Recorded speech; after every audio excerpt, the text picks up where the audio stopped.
Well, hello, everybody. And today we're getting to know a little bit more about Jazz Cruz from the Lobby of Hobby. So, hello, Jazz. How you doing? How's it going, Tim? Thanks for having me. Yes, and I'm sorry that the Lobby of Hobbies, I meant to say. I think I left that last part off. So the Lobby of Hobbies. So, Jazz, you're from New Jersey, right? You're all the way on the East Coast. Correct. New Jersey, right outside of Philadelphia. Oh, very nice. You've been there a long time? Moved here with my mother when I believe I was 6 years old. Came from New York. Yeah, came from New York City. Yeah, and I was born in New York but raised in Connecticut, so the tri-state area, we got a bond right there. I got so, you. Yeah, so I know you have a relatively new YouTube channel, and yes. I'd like to talk about what are your visions for the channel, and why did you get started, and what do you want to get out of it? Pretty much for me, I would say I'm still a baby in the hobby, but for me, it was pretty much trying to get people that look like me into the hobby. I know I'm really a big avid board gamer. I love the hobby. I love just getting at the table and playing games with anyone, no matter if they look like me or they don't look like me. I think the biggest thing that I have is trying to get, friends and family to the table with me, just because it's something that I was never introduced to really as a kid. And I've wanted to I guess I'm the one who in essence, pushes it to try and get my family big into it. Sometimes I find a little bit of resistance, but sometimes I find people that are primarily saying, wow, I didn't know that board games encompassed all of these different things. And it's not just your Monopoly or Scrabble. So for me, I wanted to pretty much bring the hobby of board gaming to people that I regularly see all the time, whether it's my family, friends, and the people who don't really understand or even know that the hobby exists on such a massive scale that it does. Okay. And when you say people look like me, I mean, I just obviously can see that you're a person of color. Yes. But what is your background? I actually started growing up when I was very young in the inner city. My parents, with pretty much nothing, they took a gamble. They wanted to move me out of the inner city of Camden, New Jersey, is where we were at the time. I was there with my stepdad and my mom, and we moved to the suburbs in South Jersey. Pretty much it was farmland. And from there, we primarily grew up in a Caucasian neighborhood, and they just wanted to get me out of the street life, because I'll be honest, a lot of people say I'm definitely much more refined now than I was as a little kid. While I was a good student, I used to get into a lot of trouble. So my parents didn't want that life for me. So they forked it up with what little money they had, and they took us out there. And, from that sense, I grew up in a heavily Caucasian neighborhood, and they got me involved in a lot of different activities. I did feel, that typical resistance that a person of color would do. But, primarily, I would say, thankfully, I grew up in an area where I was very much so welcomed, and I'm very appreciative of that. But it's also afforded me a lot of opportunities that I don't think many other people who grew up in the inner city would have had. Right. And your ethnic background, are you Hispanic, Latin? Yes, I'm Puerto Rican. Oh, okay, very good. And your parents were they born in Puerto Rico or here in the United States, or here in the mainland, I should say? Yes, both of them were born in New York City. Oh, okay. So they're New Yorkers. That's what we call them. Yeah, New Yorkers, exactly. Right. Yeah, very good. So I understand for a living you work in social services and child and protective services? Yes, I know. I do child protective services. I've been doing it for about 15 years now. Yes, I just hit my 15th year anniversary. So congratulations. Thank you. Let me ask you, so when you go into, or I don't know how much you go into actual people's houses or in these communities, do you see many games out there? Because I know one of your passions or visions is to try to bring it to a greater audience, and to maybe the audience that you deal with your job. Do you see it out there? Not at all.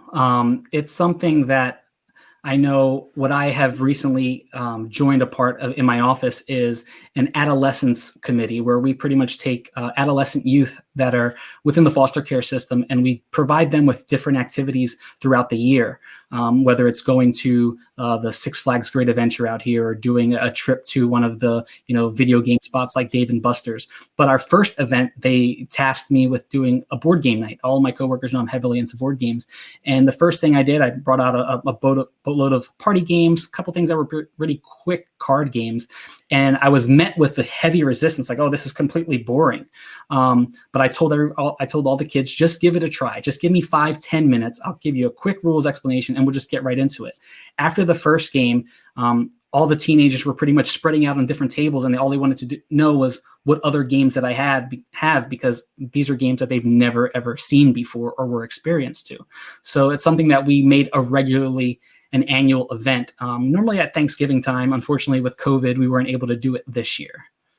Right. Well, that's fantastic. So that's really interesting, that games do provide, bring that joy and sense of wonder to people who've never experienced like the kind of games we're familiar with. So in order to maybe help other people, what were some of those icebreakers that you brought to the table that the kids just immediately were attracted to?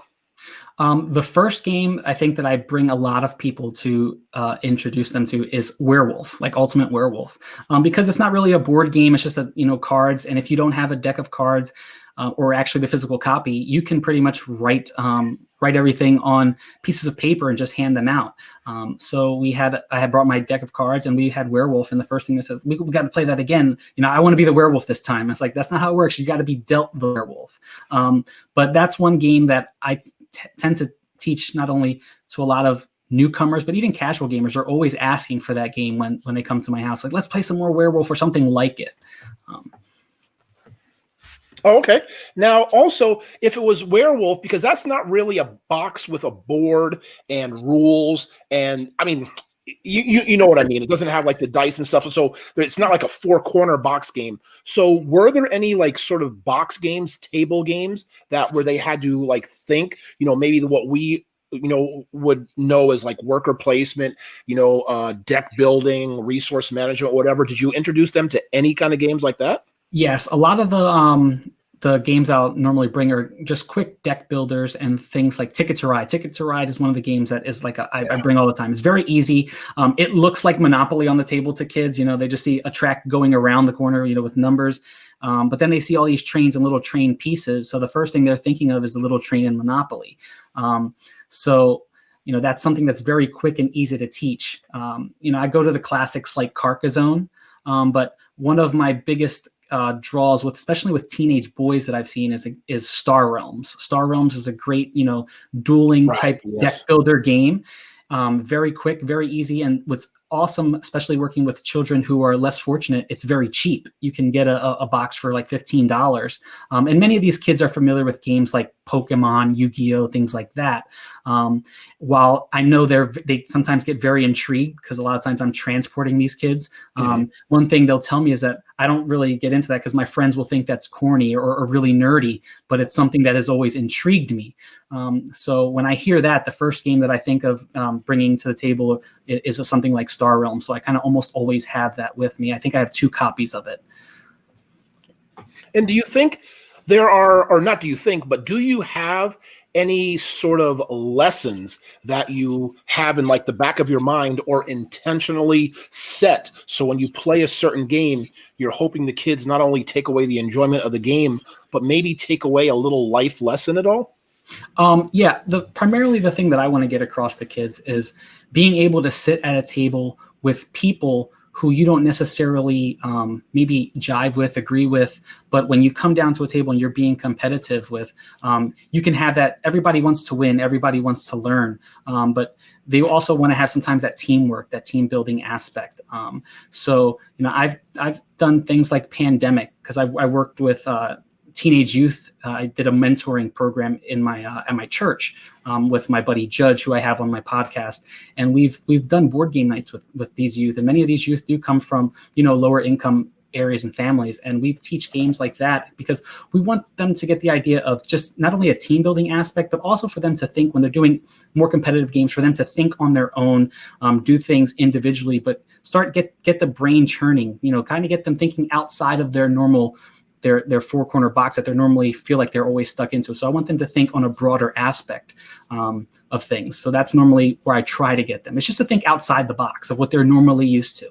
No, absolutely. But have you, because a lot of times I have tried to get into the school systems, and a lot of times I get a little pushback from administration because when they hear the word game, they automatically just assume play and fun.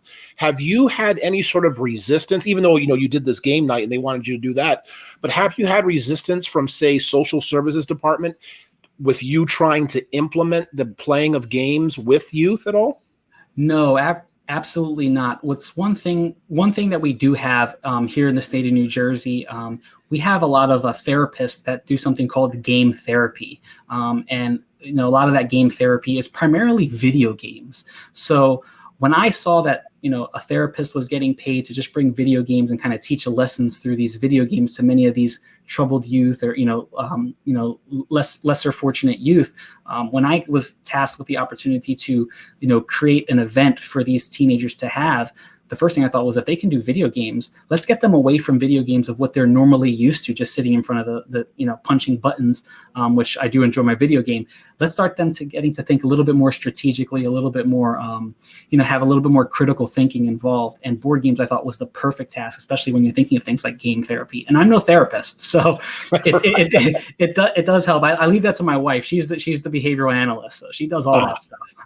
Well, that's fantastic, Jazz. It's great that you're using something that you love and something we all love, but the world of board gaming to help you with your job and to help kids who, may be in situations that aren't the best and stuff like that. So before we go, just do us a favor and tell us a little bit about where you plan to take the Lobby of Hobbies. I'm going to go ahead and put your link up there, and how maybe the community, the board gaming community in general, can help you sort of get this world of board gaming out to people that you are doing for your job.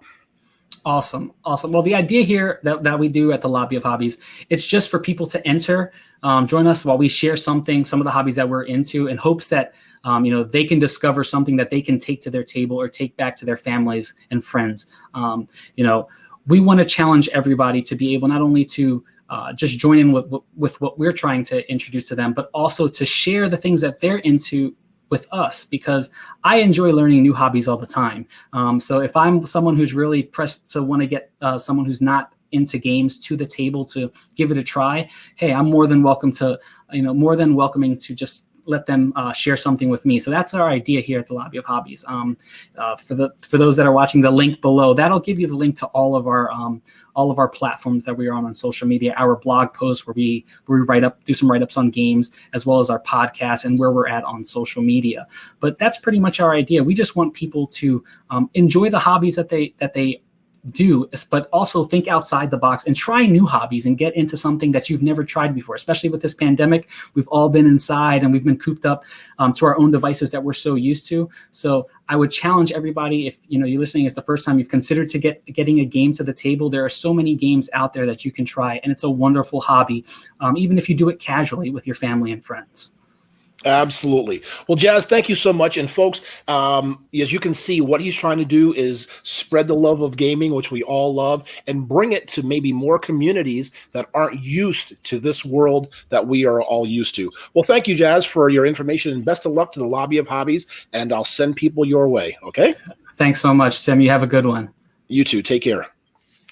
Well, there you go, everybody. We got to know a little bit more about Jazz Cruz with the Lobby of Hobbies, and I showed you the link right there. You can go ahead, and that'll give you access to everything having to do with Jazz and his vision about getting games, not to everybody like we all do, but to more communities of people of color and to more of the kids and the families that he works with in his job in maybe the inner cities who don't have access to the joys of gaming like we do. Well, thank you so much for joining us for another episode of Getting to Know, and we'll see you soon.